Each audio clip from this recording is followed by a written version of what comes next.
Bonjour et bienvenue dans Agir pour l'environnement, le seul magazine de l'océan Indien entièrement consacré à l'environnement de Mayotte et à sa préservation. Dans cette émission aujourd'hui, nous parlons d'eau potable évidemment et de l'influence du volcan sur cette question. Y a-t-il un lien possible entre eau potable et volcan ? On va tout de suite le savoir. Agir sur l'environnement au quotidien, bien sûr que moi j'y crois.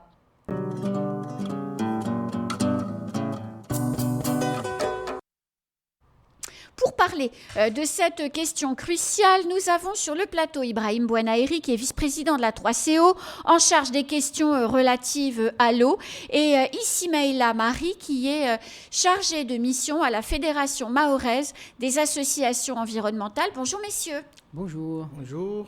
Merci d'avoir accepté notre invitation. On ne va pas y aller par quatre chemins, on va se poser la vraie question tout de suite. Monsieur Bouanaeri, est-ce que l'émergence du volcan il y a quelques années peut avoir fait créer un problème avec nos réserves en eau potable ? D'habitude, la science nous donne l'information et les élus ils prennent les décisions en fonction de ce que la science délivre. Pour le moment, la science ne nous a pas encore fait une relation entre la quantité d'eau ou la relation entre l'eau et le volcan. Donc pour l'instant, on peut imaginer qu'il n'y a pas d'incidence du volcan sur l'eau potable à Mayotte. Alors, et comment aujourd'hui, du coup, nos réserves d'eau potable sont-elles constituées ici sur notre département ? Parce que 374 km, on a bien compris que quand on manque d'eau, on est un peu seul au monde. Comment notre eau potable se constitue ? Notre eau potable, en parlant de manière générale, nos réserves d'eau potable ou le système de... Nos réserves d'eau qui ensuite sont potabilisées. Alors, nos réserves d'eau, on a, je ne sais plus dans les chiffres trek, mais on a les captages, les forages, ainsi que les deux retenues collinaires et l'usine de dessalement, donc l'eau en mer. Aujourd'hui, on a les deux retenues collinaires qui sont pleines, qui sont bien en truc et qui débordent même depuis quelques semaines, voire quelques mois. On a les rivières qui coulent à flot aujourd'hui, on peut dire ça comme ça. On peut faire les malins aujourd'hui, oui. On a nos réserves qui coulent à flot et nos réserves souterraines qui sont pleines. Donc aujourd'hui, on a notre eau qui est, on va dire, plutôt pérenne. Si je ne me trompe pas, mon collègue me dira si je me trompe, mais on a nos réserves qui sont plutôt pérennes. Donc pour l'eau aujourd'hui... Pour faire face tant bien que mal à la prochaine saison sèche. Rien qu'à faire face à la demande d'aujourd'hui. La demande d'aujourd'hui déjà n'est pas satisfaite la saison prochaine. En fait, la production d'eau à Mayotte, c'est reparti ainsi. En fait, il y a 80% d'eau que nous consommons provient des eaux superficielles, c'est-à-dire les retenues collinaires et les rivières.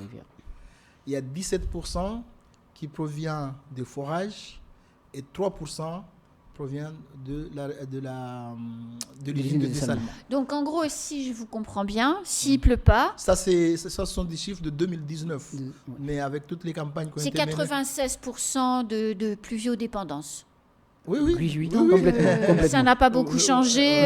Voilà. Les chiffres sont toujours plus ou moins équivalents. Ce qui veut dire pluviodépendance, dépendance à la pluie.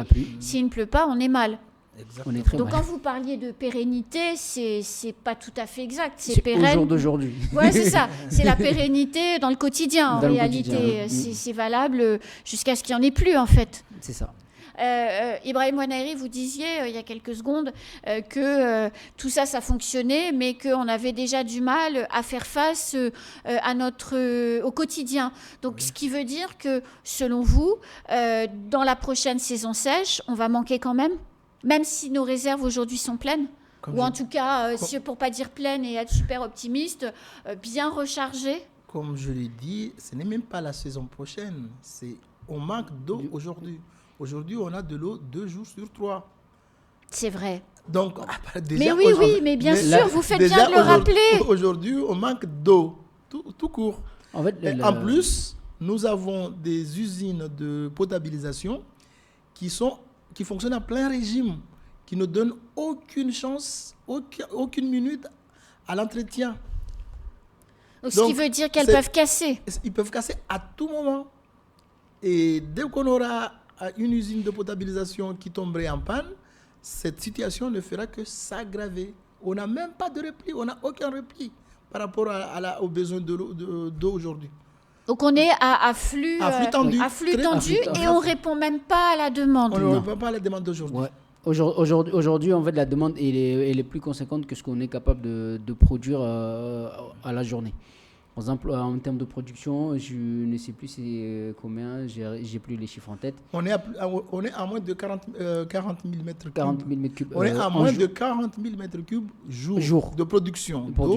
Et on en consomme 45. Et les besoins se chiffrent à 45. En fait, ce sont les besoins. C'est pas ce qu'on consomme. Oui, parce qu'on ne peut pas consommer plus que ce qu'on est capable d'offrir. Voilà. Donc, on est le plafond de verre, en l'occurrence, c'est 40 000. Exactement. Donc, on est en situation de stress hydrique toute l'année, en vérité. Toute l'année, on est dans une situation critique. La situation est critique. Alors, est-ce qu'il y a des gisements d'eau que l'on pourrait exploiter et qui seraient au fond de l'océan ? Est-ce que ça existe, ça, ou est-ce que ça n'existe pas ? Pour l'instant, à ma connaissance, on n'a pas découvert un gisement, sinon on se serait rouillé dessus, compte tenu du manque actuel. Mais je pense qu'il faudra accentuer les recherches au cas où il y en aurait un gisement quelque part, très vite. Mais les autres pays ne vont pas chercher de l'eau dans le sous-sol en règle générale. Enfin, au-delà des nappes phréatiques. On ne fait pas des puits extrêmement profonds pour récupérer de l'eau. Ça n'existe pas, ça. Non, tout simplement parce qu'on a su garder... En fait, ils ont su garder leur eau superficielle. Et c'est simple de garder. Certes, il faut qu'il pleuve, mais aussi, il faudra déjà pouvoir préserver l'existant. C'est-à-dire, dans le temps, on avait des rivières qui coulaient partout. On avait des périodes de sécheresse, mais on avait des rivières. On était moins nombreux aussi. Peut-être. Sûrement. Oui, sûrement. Mais le problème, c'est que non seulement on est plus nombreux, mais les rivières n'existent plus aussi. Qu'est-ce qu'on a fait de nos rivières ? Alors, justement, qu'est-ce qu'on a fait de nos rivières, Ibrahim Bonaïri ? C'est la question qu'on doit se poser. On a asséché nos rivières. Mais comment on a fait ? On a fait toutes les bêtises qu'il ne fallait pas faire. On a construit, pollution. On a construit le long des rivières, on a coupé les arbres le long des rivières, on a cultivé à la source des rivières. En fait, tout ça, ce sont des activités qui ne font que dégrader l'environnement et surtout dégrader la capacité de la nature à produire de l'eau. Donc, ce qui veut dire que les activités, ce qu'on appelle la pression anthropique, les activités humaines ont conduit à la situation, en partie, puisque effectivement le nombre d'habitants c'est autre chose, mais les pressions anthropiques ont conduit à la situation que l'on vit aujourd'hui. En partie. Complètement. En partie. Moi je dis c'est en partie parce que en parallèle, nous n'avons pas investi. C'est-à-dire ?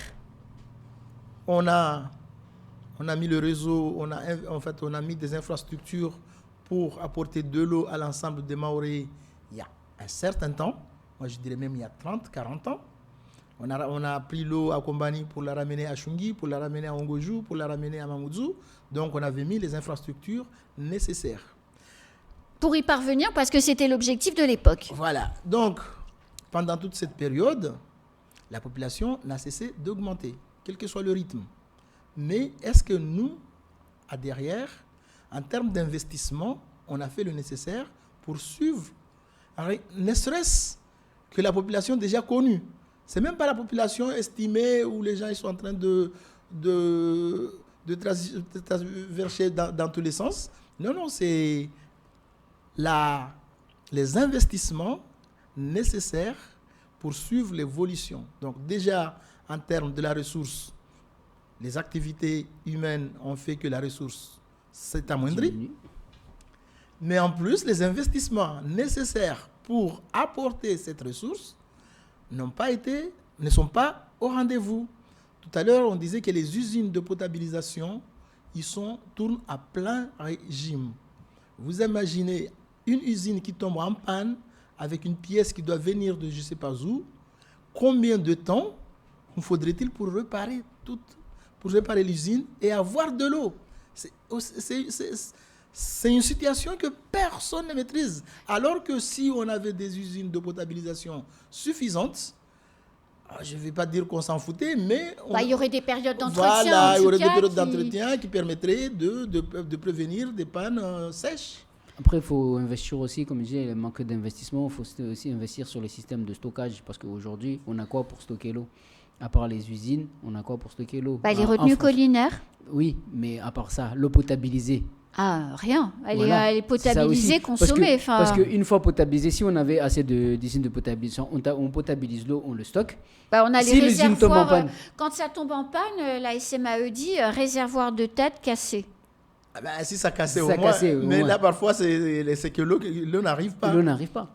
Donc parfois, l'eau n'arrive pas. On avait ces systèmes de stockage. Et on a fait aussi des mauvais choix d'investissement. Oui. On a vu des investissements qui n'ont servi à rien. Par exemple, le citerne de Sada, sur les hauteurs de Sada, une citerne qui a coûté plus de 6 millions d'euros, qui n'a jamais reçu une goutte d'eau. Et pour quelle raison? Parce que ça devait alimenter les foyers en contrebas qui étaient privés d'eau régulièrement. Plus que les foyers en contrebas. En fait, ça permettait, entre autres, des foyers en contrebas, mais ça alimentait le Grand Sud. Parce que c'était un investissement mal réfléchi. Parce que quand on fait un citerne d'eau, il faut s'assurer que l'eau va arriver. C'est-à-dire le réseau doit suivre. Donc le réseau n'a pas suivi. Ou bien il a manqué de certaines choses pour que l'eau arrive jusqu'à la citerne. Donc on a mis plusieurs millions d'euros sur cet investissement. Il en est de même, mais là c'est notre problème, sur l'investissement de l'usine de la steppe de Sada, Chiconi, tout ça. Oui, il y a zéro eau usée dedans qui arrive. Oui. Elle ne sert à rien en fait, cette usine. Est-ce qu'elle fonctionne? Non. Est-ce qu'elle fonctionnera? Ça c'est une autre question. C'est une autre question. Et ça a été inauguré en 2018. Combien ça a coûté? Tout cet argent qu'on a investi sur ces deux ouvrages, si on les avait investis d'une manière intelligente, sur l'eau potable. Sur l'eau potable notamment, peut-être on n'en serait pas là, peut-être. Donc je me suis persuadé qu'on a mis de l'argent dans l'eau. Alors, pour faire un jeu de mots un peu drôle. Alors, depuis que la crise est devenue plus aiguë, l'État et le syndicat des eaux, enfin le syndicat Les Eaux de Mayotte, ont choisi de réinvestir dans de vaste campagne de forage et visiblement ça marche. Ce qui veut dire que notre sous-sol accessible permet de capter de l'eau. Est-ce que ça c'est une bonne chose et est-ce que c'est pérenne pour reprendre le terme que vous employez tout à l'heure? Pérenne. Comme on disait, en fait, on dépend trop des pluies. Donc forcément, si aujourd'hui il y a de l'eau, mais si demain il n'y a pas de pluie, après-demain on n'a plus d'eau.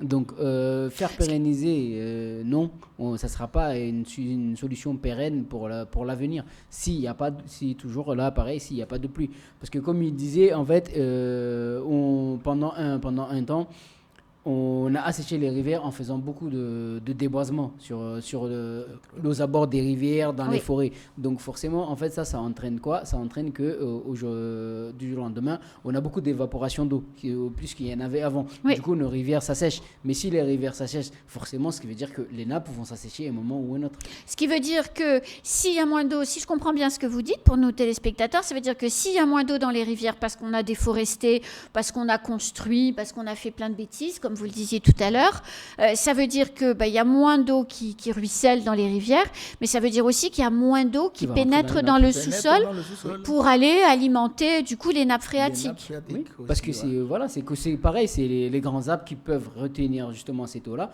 pour l'envoyer justement dans les nappes. Si aujourd'hui il n'y a pas d'arbres, tout l'eau, comme vous disiez tout à l'heure, l'eau va ruisseler pour partir en mer. Toute cette eau qui part en mer, c'est forcément de l'eau qui ne stagne pas dans les nappes phréatiques. Ah, c'est clair. Donc, qui n'alimente qui est perdue pour nous, en fait. Et qui est perdue. Donc, si le système, c'est bien pour aujourd'hui, parce que c'est une solution, ça a été voté, c'est une solution d'urgence. Oui. C'est ce qui a été dit, c'est une solution d'urgence. Mais est-ce que c'est une solution qui va durer dans le temps? On n'est pas sûr de ça. Mais comment vous venez de dire, ce sont les grands arbres qui permettent aux gouttes d'eau de pénétrer dans le sol. Comment?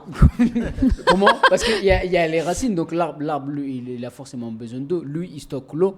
Sur les racines. Donc si aujourd'hui on a un rangé d'arbres qui permet de faire barrière justement à cette eau-là qui va partir, donc qui va le faire pénétrer. Mais si aujourd'hui on coupe cette rangée d'arbres, l'arbre elle est morte, il y a plus, les racines ne vivent plus. Du coup, les racines ne vont pas attirer cette eau-là. Donc, surtout cette eau-là, lui, il va passer devant la zone sans vraiment ça va ruisseler. Ça va ruisseler, tout simplement. Et ça va créer de l'érosion. Il me semble avoir vu un rapport, en fait, une étude qui a été demandée par les naturalistes de Mayotte, qui stipulait clairement qu'au lieu de construire des retenues collinaires à tout va dans tous les sens, il suffisait un certain nombre d'arbres à l'hectare ou au mètre carré pour avoir des résultats aussi satisfaisants. Alors, il y a des études effectivement qui ont été faites et qui disent que si on replante 100 hectares d'arbres, on peut espérer une restitution de l'eau dans les nappes phréatiques à hauteur de 400 000 mètres cubes jour. Sauf que, et il faut quand même en être conscient, 400 000 mètres cubes jour, c'est 8 jours de la consommation actuelle du département, 8,8 précisément, donc pas de quoi affoler un chat. Et puis surtout, l'autre point, c'est qu'entre le jour où on plante l'arbre dans les 100 hectares et puis le jour où le service entre guillemets écosystémique fonctionne, il s'écoule 40 ans. Donc c'est sûrement efficace et très utile. Enfin, ça participe en tout cas, mais à l'avenir, enfin dans le temps. Et puis c'est pas une solution. 8 jours d'eau, c'est chouette, mais ça fait pas passer la saison sèche. Après rien n'exclut d'utiliser les deux systèmes. Puisque non, mais bien sûr. Voilà, aujourd'hui, on mène des campagnes de forage. Je crois qu'ils vont lancer le 7e campagne de forage. Oui. Là, ils terminent le 6e, ils vont lancer le 7e campagne de forage. Mais qu'est-ce qui nous empêche aussi de replanter des arbres dans le même temps? Rien, voilà. En réalité rien, parce que ça évitera aussi l'érosion, ça a des bénéfices multiples, la reforestation, c'est évident. C'est pour l'eau, mais aussi pour la terre, et éviter de la voir partir dans le lagon, et avec tous les problèmes que ça occasionne au lagon. C'est une barrière pour l'érosion, et comme on l'a dit, aujourd'hui, les gens installent des maisons un peu n'importe où, donc sur des zones qui à une certaine époque étaient considérées zones forêts ou qui sont qui pénètrent forcément dans la zone de protection des rivières. Donc aujourd'hui, on continue en fait à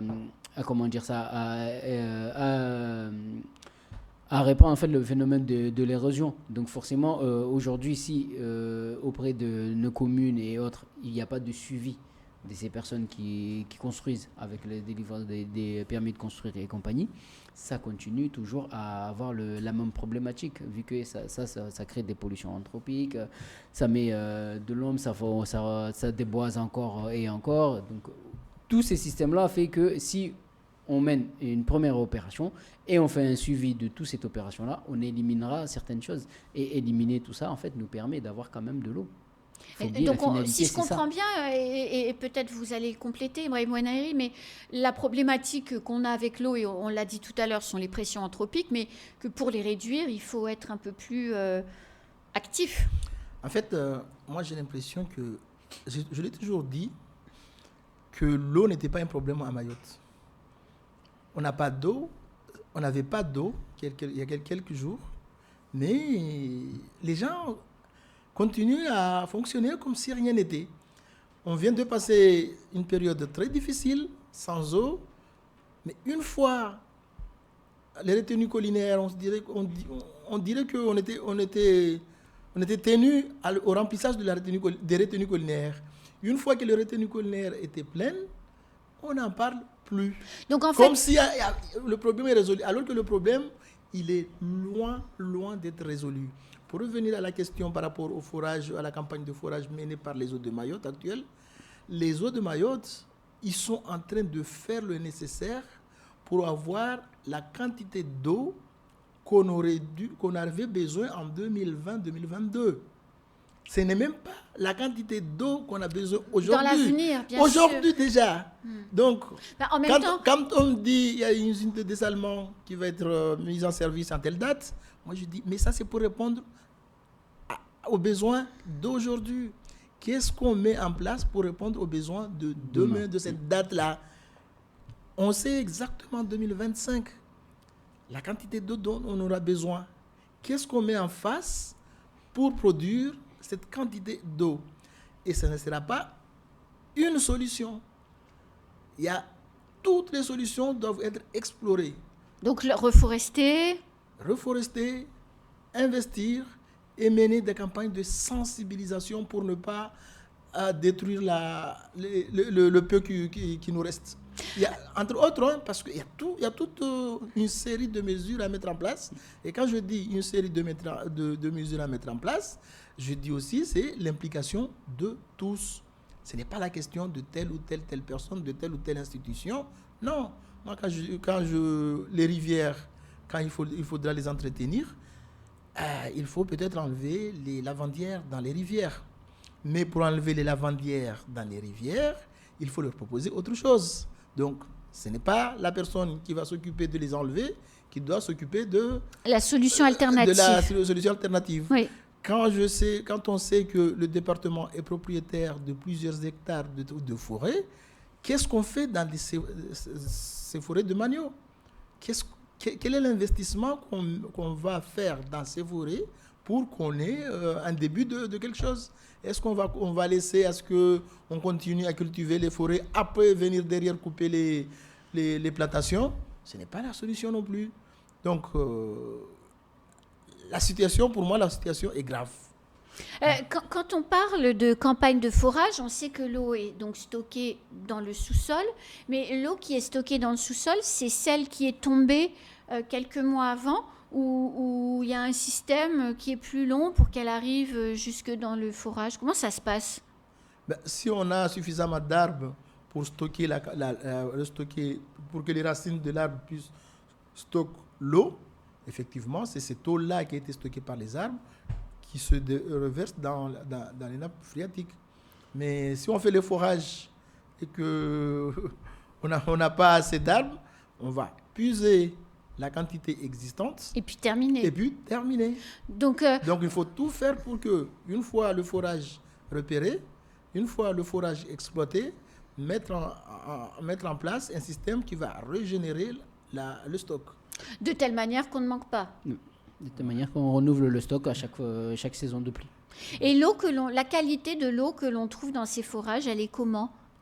Pour l'instant, on n'a pas détecté de problème. La qualité de l'eau... Et je pense qu'elle est même meilleure que celle des rivières. Voilà, elle est bonne. Elle est même meilleure que celle des rivières. Mais après, elle part quand même dans les usines de potabilisation. Oui, et elles sont mélangées avec les deux. Obligé. Pourquoi?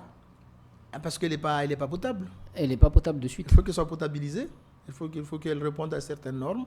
Et pour qu'elle réponde à certaines normes, il faudra qu'elle passe à un endroit où on la traite pour répondre aux normes. Et vu qu'elle est de meilleure qualité, je pense que aussi là, c'est pour compenser le côté où celle des rivières, elle est de moins bonne qualité pour essayer de trouver une stabilité. Lisser un peu les deux. Est-ce qu'il y a une différence dans les termes, pour renseigner nos téléspectateurs, entre une nappe phréatique et une réserve d'eau souterraine et un captage? Est-ce que, en fait, c'est la même chose?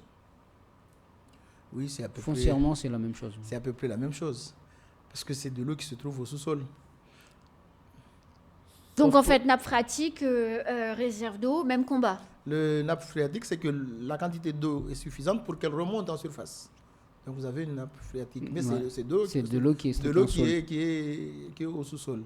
Après, le captage, c'est surtout le périmètre de captage. C'est le périmètre potentiel où l'eau qui est sous la nappe phréatique se trouve. fait que c'est le périmètre. Et j'ai une dernière question à vous poser. Avec l'apparition du volcan, on commence avec le volcan, on termine avec le volcan. L'île s'enfonce, hein, c'est un secret pour personne. Est-ce qu'il y a un risque que l'eau douce de nos rivières, que l'on consomme, donc on l'a vu, puisse devenir salée? D'après ce que j'ai compris, moi, c'est que le volcan, il est en mer. Donc, ce sera de l'eau de mer qui sera impactée par le volcan, mais ce n'est pas l'eau de la mer qui remonte vers Dans les rivières. On ne s'est pas encore enfoncé assez pour non, ça. on ne s'est pas encore on enfoncé assez pour que ça soit ainsi. Mais on rassure d'une certaine manière nos téléspectateurs parce que c'est des questions qui peuvent se poser. Donc il n'y a pas de lien entre nos réserves d'eau et le volcan et notre eau douce ne va pas devenir salée, en tout cas pas pour maintenant. Non, maintenant le risque c'est juste la montée des eaux, les eaux de mer qui remontent vers les côtes, mais sinon pour l'eau potable pour l'instant il n'y a aucun risque.